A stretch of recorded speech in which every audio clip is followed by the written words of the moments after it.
What if everything you've ever known, every sight, every sound, every memory etched into your consciousness, was nothing more than a carefully woven illusion? Think about it for a moment. Last night, perhaps, you dreamed. In that dream, you might have walked among familiar places, spoken to familiar faces, even feared, even loved. In that dream, for a brief, fragile span of time, it felt real. And then you awoke. The walls of that world collapsed like dust. But here's the unsettling question. How exactly do you know, right now, that you've truly awoken? Our senses are our first and only gateways to reality. Through them we fall in love. We feel terrified. We hunger. We mourn. We rage. But these senses, the very foundation of our understanding of the world, have betrayed us over and over again. Illusions twist our vision. Echoes distort our hearing. Memories, the architects of our identity, bend and fracture with alarming ease. Take a step back. Are we perceiving the world in its essence, or are we simply collecting shadows projected onto the walls of our own minds? For thousands of years, thinkers have whispered versions of the same haunting suspicion. What if the world we believe ourselves to inhabit is not reality itself, but only a filtered, distorted translation? A script written by our senses, performed for our consciousness, and believed without question. This is not just a curiosity for philosophers. It is the ground beneath every human action, every judgment, every conviction. For if perception is untrustworthy, then every belief, personal or political, intimate or global, stands on unstable ground. So let us begin by facing this disquieting truth. Perception is not a neutral window. It is a battlefield, a negotiation between the world and the mind. And everything we think we know about ourselves, about others, about reality itself, depends on how that battle is fought.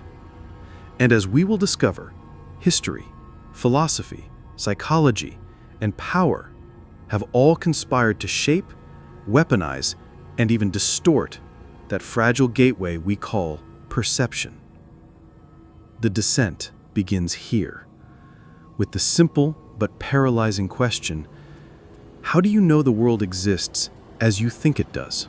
If the world around us feels uncertain, we are not the first to wonder whether our eyes deceive us. More than 2,000 years ago, a philosopher in Athens asked his students to imagine a peculiar scene, one that would come to echo through every age of thought to follow. Picture a group of prisoners chained from birth inside a dark cavern. They cannot move their heads. All they can see are the shadows flickering on the wall before them, cast by objects passing in front of a fire behind them. For these prisoners, the shadows are their entire reality. They give names to them, assign them meaning, build entire beliefs around them. The notion that there could be an outside world, sunlit, expansive, more real than anything they have seen, would sound like madness. This was Plato's allegory of the cave, and in it he gave humanity its first great parable about perception. What we take to be truth may only be shadows, mere appearances, and our senses may never grant us access to reality itself. For Plato, the world captured by the senses was unreliable, fleeting, deceptive. True knowledge, he argued, could only be found in the realm of ideas, abstract truths untouched by the distortions of perception. But not everyone agreed. Plato's own student, Aristotle, countered with a grounded confidence. Reality, he insisted, was not locked away in abstract forms, but was present, here, in the tangible world. Our senses, though imperfect, were still genuine instruments for understanding. Observation, classification, direct engagement with the natural world, these, Aristotle believed, were the keys to knowledge. Where Plato looked beyond, Aristotle looked around. And so philosophy was set upon a path divided, two visions of perception, two ways of knowing. One skeptical of appearances, wary of shadows, the other cautiously trusting, willing to embrace the world as it presents itself. This divergence would open the door to centuries of debate about how humans experience truth. But these debates were not confined to dusty scrolls or the quiet corners of ancient academies. In Athens, perception was as much a political question as a philosophical one. Leaders, orators, and dramatists understood that to sway perception was to command reality itself. Propaganda, spectacle, and theater blurred the line between truth and appearance. To the Athenians, as to us, perception was power. The lesson of this ancient divide is stark. Humanity has always wrestled with whether to trust our senses or to fear them. Are we prisoners in a cave mistaking flickers for truth, or explorers with imperfect tools reaching toward reality? Plato and Aristotle handed us two conflicting maps of the world, and every theory of perception since then, every attempt to answer the riddle of what it means to experience reality, has been an echo of those first shadows on the cave wall, and Aristotle's refusal to fear them. The flickering shadows from Plato's cave never quite left us.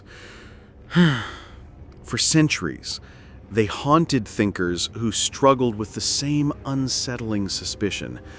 What if reality is not what it appears to be? And by the 17th and 18th centuries, the question sharpened into something much darker. Skepticism became not just a possibility, but a way of life. The story begins with René Descartes. Determined to find an unshakable foundation for truth, he did something radical. He began doubting everything. He asked himself, what if every perception I have ever trusted is false? Perhaps this world is nothing but a dream.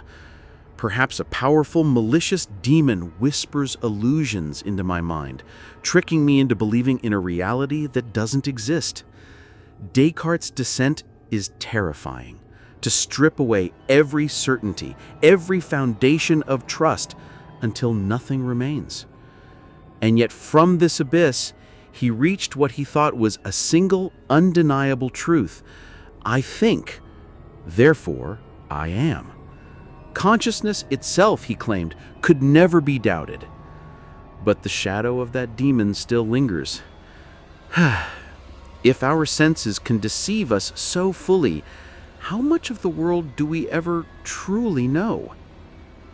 From there, empiricism rose to prominence. John Locke painted the mind not as a fortress of innate knowledge, but as a blank slate, written upon by experience.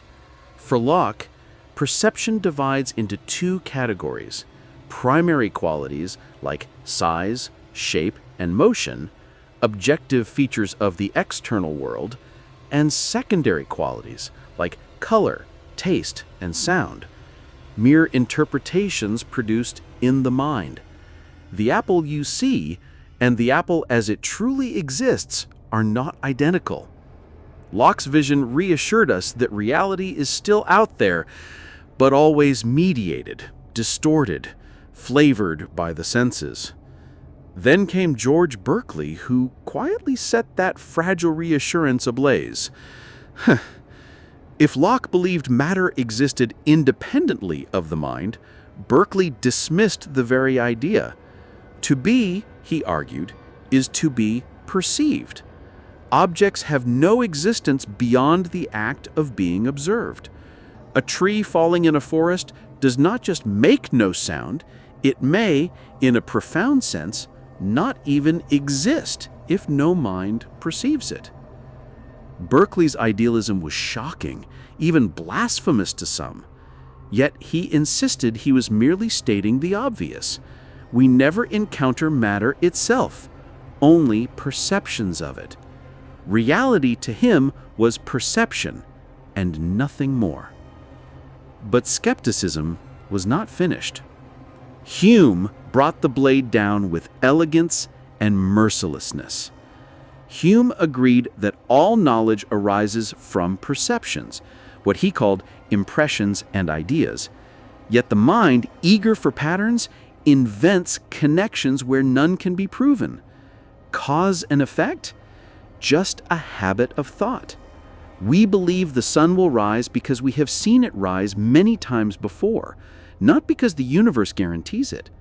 Induction, the foundation of science itself, rests on faith, not certainty. Hume stripped away not only matter, but also the very laws we thought governed reality, leaving us in a fog of scattered impressions, stitched together by imagination and instinct alone. By the end of the Enlightenment, perception no longer looked like a faithful window on the world. It looked like a fractured mirror, each shard reflecting uncertain shapes, each thinker showing us how fragile, distorted, and slippery our connection to reality truly is. Descartes left us haunted by the possibility of deception.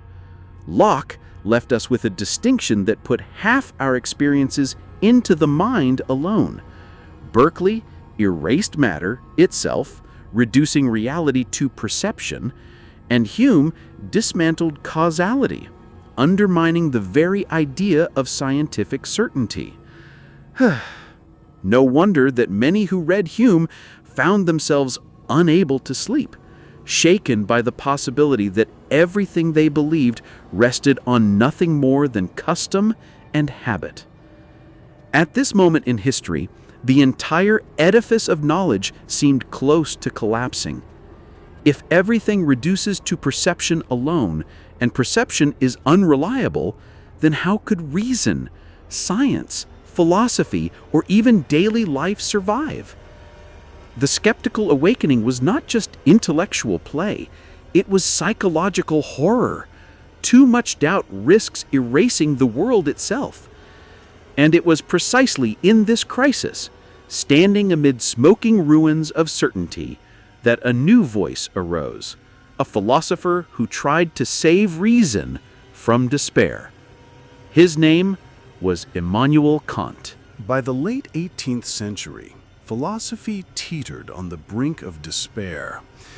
Descartes had planted the demon of doubt. Locke divided the world into the external and the subjective. Berkeley dissolved matter altogether. And Hume's relentless skepticism left knowledge itself trembling in uncertainty. It was as if philosophy had dismantled reality piece by piece until nothing solid remained. And then came Immanuel Kant. His project was nothing short of an attempted rescue mission, an effort to pull human reason back from the abyss. Kant admitted that Hume had shaken him from his dogmatic slumber.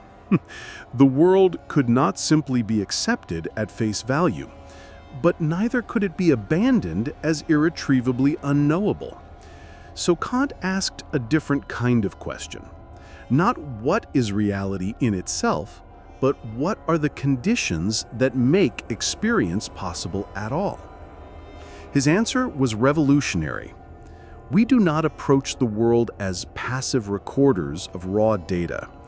Instead, our minds are active participants, structuring, shaping, and arranging perception before it can even reach our awareness. Time and space, the flow of cause and effect, the very categories of logic themselves. These were not properties of the external world, but frameworks of the human mind. They were the scaffolding through which reality appeared to us. This meant something startling. We never perceive things as they are in themselves. What Kant called the noumenal world, reality as it exists independently of us, is forever closed off. What we experience instead is the phenomenal world, reality as filtered, sculpted, and structured by the architecture of the mind. Human beings in Kant's vision build reality as much as they receive it. Every object we see, Every moment we experience is already organized by these categories. Without them, the world would be an incomprehensible blur. Kant offered both a solution and a limitation. Stability of knowledge was finally possible because perception wasn't chaotic, but lawfully structured. And yet ultimate reality, the thing in itself, would remain inaccessible. Kant's philosophy is like being trapped in a room with one-way mirrors. The world looks clear, ordered, and functional, but on the other side of the glass lies a reality we will never see directly. This modern turn transformed the entire debate about perception. We stopped asking whether our senses gave us reality itself and began asking what kind of reality the human mind creates. Science, psychology, and philosophy would all carry Kant's idea forward, that perception is not the reception of truth, but the construction of a version of reality we can live in. Kant's legacy is thus double-edged. On one hand, he gave us reason to trust that the world is not meaningless chaos. On the other, he reminded us that the deepest truths of existence will always lie just beyond the veil we cannot tear away. We live not in reality itself, but in a reality already shaped by the mind, structured by perception, and bound by cognitive limits we may never transcend. And so with Kant, perception turned into a kind of architecture, orderly, structured, but still confining. But the 20th century would bring an even stranger revelation. With the rise of phenomenology, psychology, and neuroscience, the focus shifted again, away from abstract reason and toward lived experience, illusions, and the trickery of the brain itself. The 20th century did not ease humanity's anxieties about perception. It deepened them. If Kant taught us that the mind structures experience, modern thinkers and scientists discovered something even more unsettling. The mind does not merely structure, it distorts, edits, and sometimes invents the very reality we think we live in. Philosophy, psychology, and neuroscience converged on a haunting realization. Our perception is not a faithful camera passively recording the world.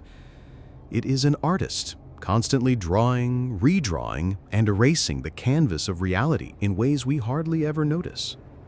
Phenomenology, launched by Edmund Husserl, demanded that we return to the raw experience itself, the way phenomena appear to consciousness. To Husserl, perception wasn't a neutral copy of things, but a lived event, a flowing, intentional act. His successor, Maurice Merleau-Ponty, pushed this deeper. The body itself, not just the mind, is bound up with perception. To see is not to stand apart from the world, but to be immersed in it, entangled with it, experiencing it from within. The perceiver and the perceived were no longer separate. Meanwhile, psychologists began probing how our eyes and brains betray us. Illusions like the Mueller-Lyer trick, two lines equal in length, one always appearing longer than the other, demonstrated the perception actively constructs the visual field rather than reflecting it. Gestalt psychology uncovered rules the mind uses when it fills in patterns, how we see whole shapes and figures where none exist, stitching fragments into coherent wholes. In other words, perception cheats for the sake of stability. And then there are the blind spots, literal gaps in our sight, where the optic nerve connects to the retina. Yet we never notice them because the brain quietly paints over the missing data. The absence is edited out. Reality is not presented, it is manufactured.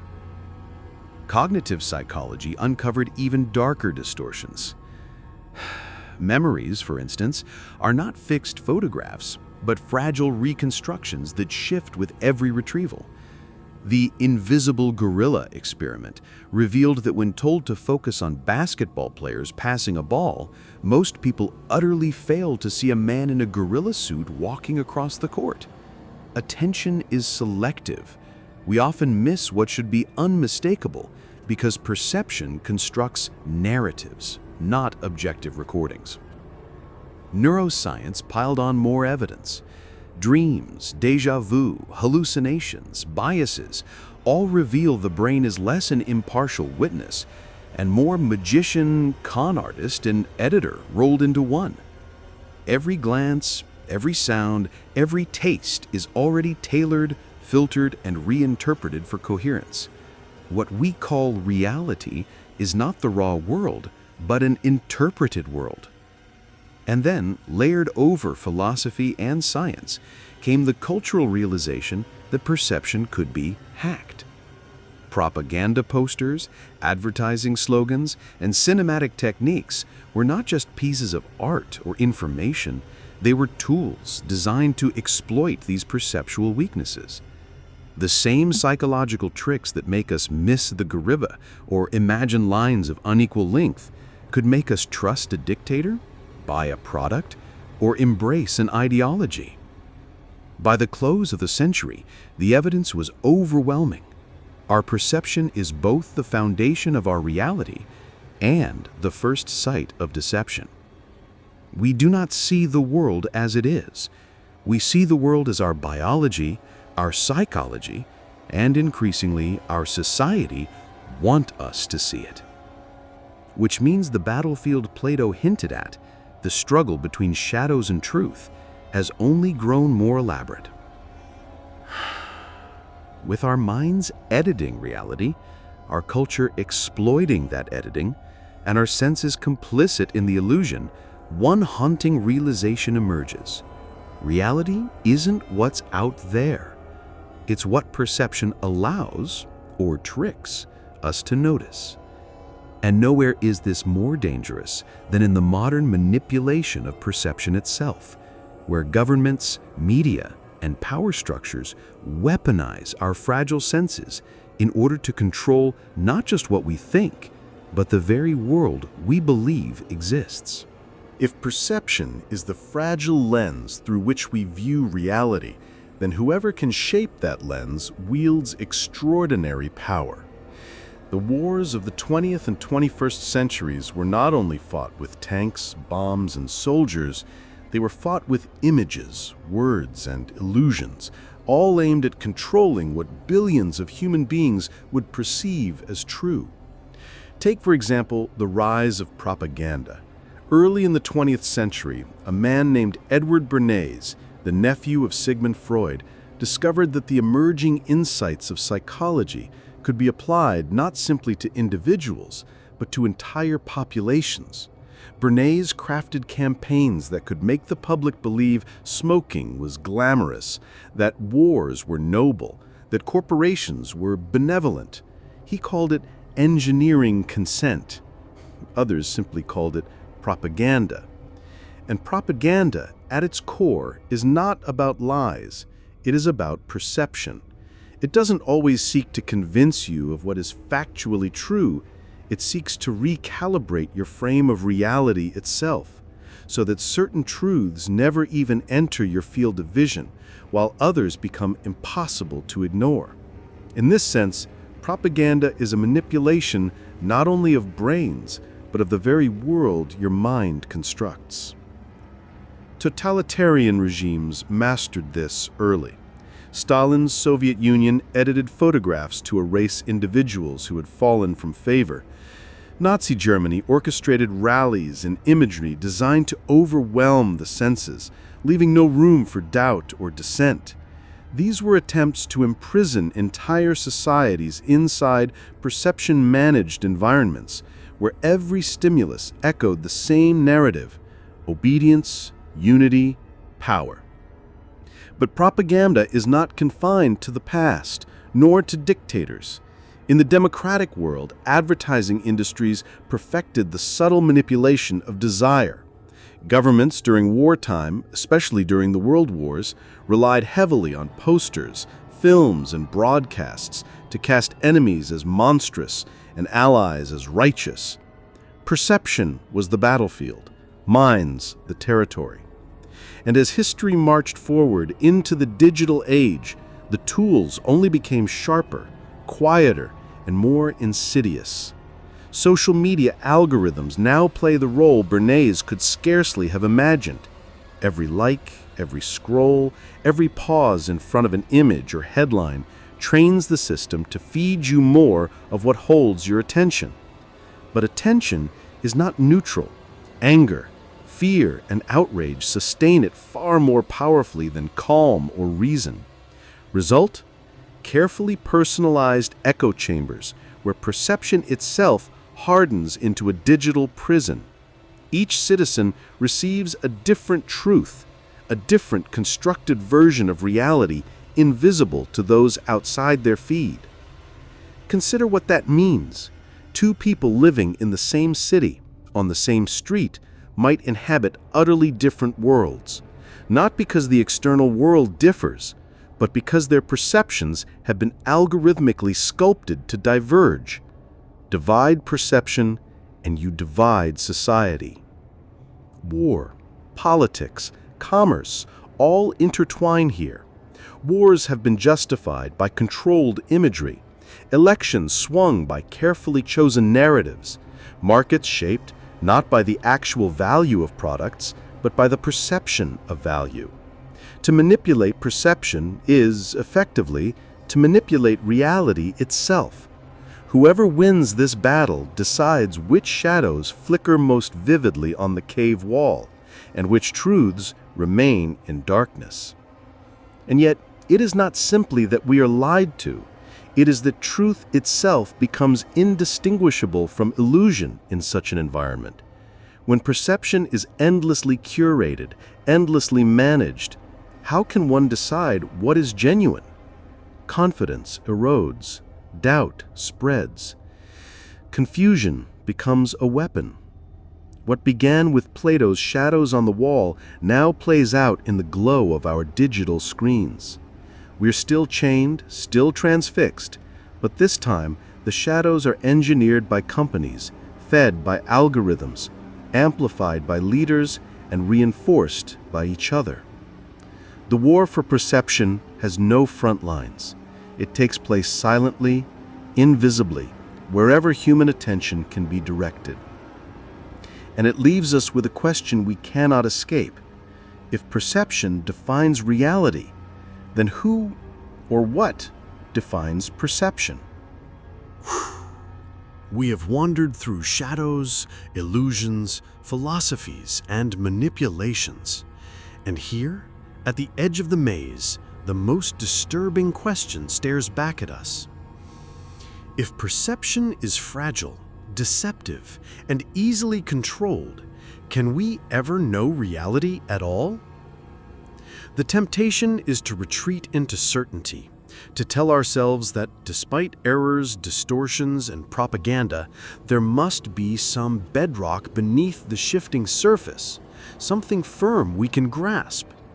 But the voices of history whisper otherwise. Plato warns us that the shadows may be all we ever see. Descartes reminds us that every perception might be a deception.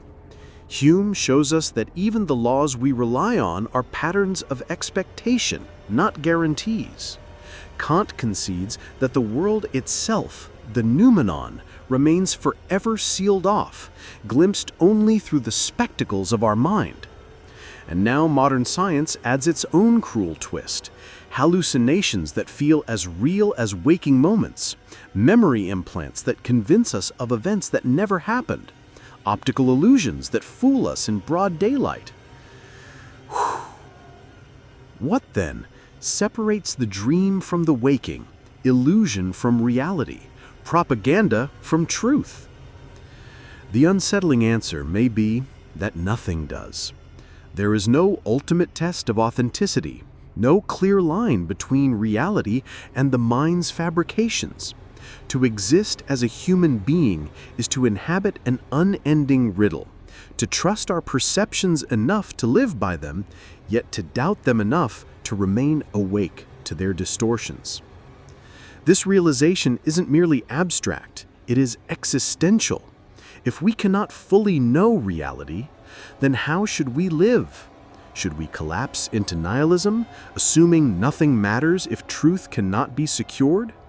Or should we embrace awareness itself as a kind of freedom, a recognition that though certainty is impossible, vigilance is essential? Perhaps true liberation comes not from escaping the prison of perception, but from realizing it exists. To know we are chained is to resist with open eyes. To doubt is not weakness, it is survival. And the question then becomes not, can we know reality, but rather, how will we live knowing that we cannot? If perception is fragile, if reality arrives to us distorted, filtered, and vulnerable to manipulation, then one truth remains undeniable. How we choose to handle this fragility shapes not just our lives, but our entire world.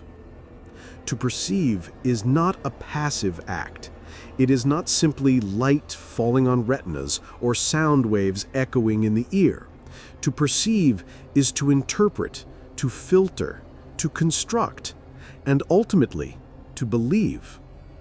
And those beliefs build everything: our intimate bonds, our politics, our wars, our art, our sense of self. Reality is never given. It is made, remade, and sometimes stolen from us by those who learn how to bend the machinery of perception to their will. But this is not a call to despair. It is a call to vigilance.